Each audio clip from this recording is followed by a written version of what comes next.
Jeg valgte at blive mentor, fordi jeg gerne ville gøre mit til, at udlændinge de føler sig velkomne i Danmark og får en god start.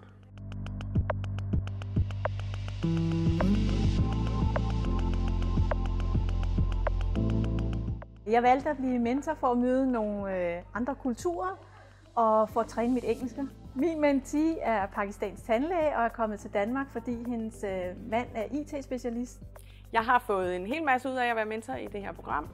At jeg er måske blevet lidt mere bevidst om, hvad kan jeg selv bibringe en international mentee. Programmet fylder rigtig meget op til mine forventninger. Jeg var meget glad for at møde en mentor. Jeg synes, programmet har været håndteret rigtig professionelt. Der har været lavet et rigtig godt forløb for dem, hvor man kan se, at mentees er blevet rykket fra gang til gang. Der har været nogle folk indover, som har arbejdet med den her problemstilling tidligere. Hvert møde har haft et klart defineret fokus, og det har været med til at sikre fremdrift i forhold til mentees karrieremuligheder. Det netværk, som jeg har fået bygget op gennem deltagelse i programmet her, ser jeg som en mulighed for fortsat samarbejde og yderligere netværksdannelse. Jeg har fundet ud af, hvordan man skriver ansøgningsbreve og hvordan det går med ansøgning i Danmark. Og jeg fik også en job.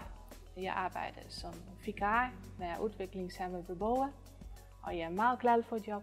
Jeg har kollegaer, og det er sjovt for at møde andre danskere.